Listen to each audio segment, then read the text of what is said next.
If expensive car insurance is what you want, then this is the video you have to watch. Apply these tips to your situation and I can guarantee you'll see an increase in your car insurance bill as soon as next month.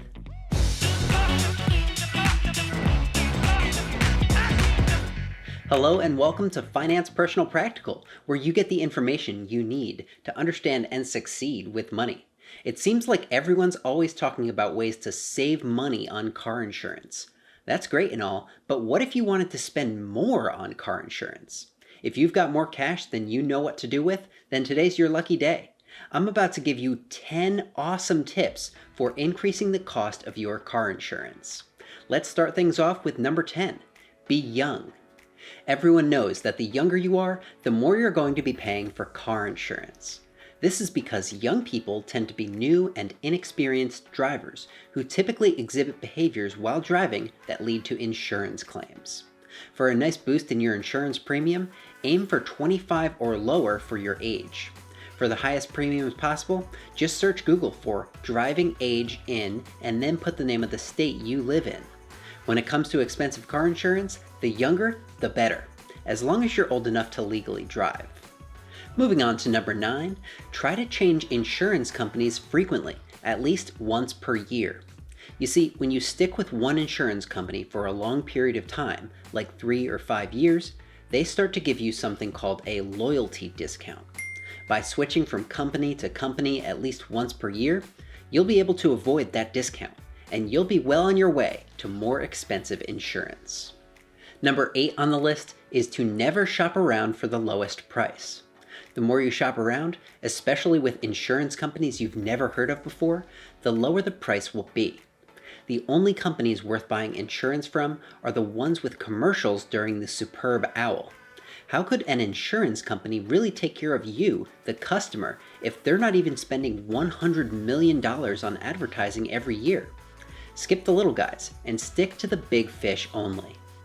Next up at number 7 is to get as many traffic citations as possible. A clean driving record will lead to low insurance costs. Have you ever seen this light come on in your dash? Lots of people will tell you it's for the anti-lock brake system, but what ABS really stands for is always be speeding. If you're always speeding, you have the best chance of being pulled over and issued a citation by the police. And the more speeding citations you get, the higher your insurance premium will be. Just don't go too wild to the point where they revoke your driving privilege or throw you in jail. Then you won't be spending much on car insurance at all. Tip number 6 is to always go for the lowest possible deductibles, no matter what the cost is. The deductible is the amount you're responsible for paying if you file a claim. The lower the deductible, the less you need to pay if your car needs repairs. But the more expensive your monthly car insurance cost will be.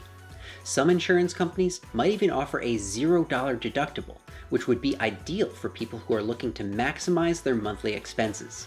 So take that deductible down as low as they will allow you to. Moving on to number 5, always purchase your car insurance from a captive agent operating out of a brick-and-mortar location.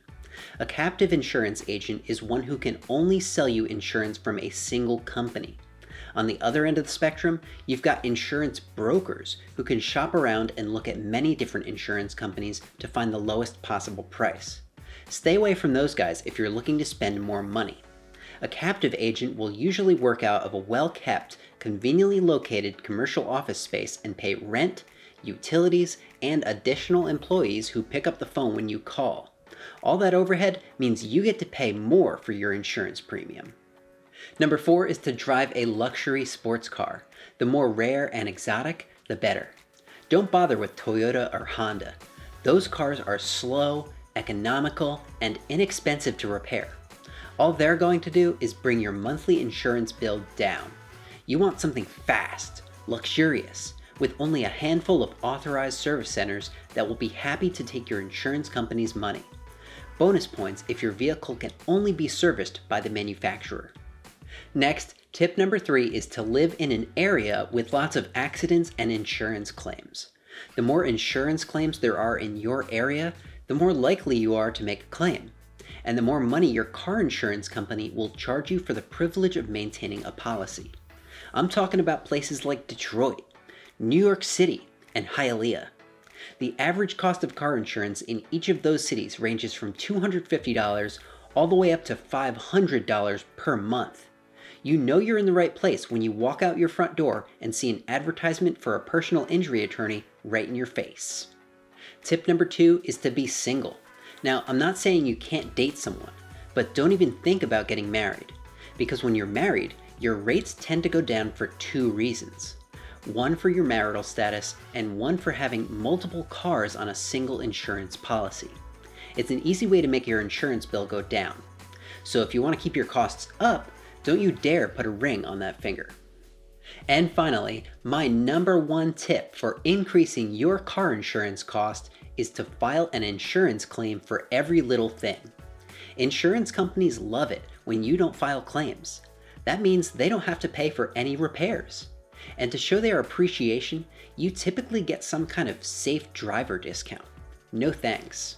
Your neighbor's kid puts a dent in your roof with a soccer ball? File a claim. Someone scratches up the paint on your bumper while trying to parallel park? Claim it. A shopping cart catches some wind and dings your car door? Call the cart narcs. Then file an insurance claim. The more you ask your insurance company to pay for repairs to your vehicle, the higher and higher your monthly insurance premiums will go. Don't worry if your insurance company refuses to renew your policy. You can always just take your business somewhere else. Do you have any other ideas for how to increase your insurance costs? I'd love to hear them. Let me know in the comments. It goes without saying, but please don't take this video seriously. Always follow the law and practice safe, distraction-free driving. If you actually want to learn about how to reduce your car insurance costs, click right here for a more serious video on that topic. And for more great personal finance content just like this, click right here to become a subscriber. As always, thanks for watching. I'm Andrew Scheer, and I'll see you next time.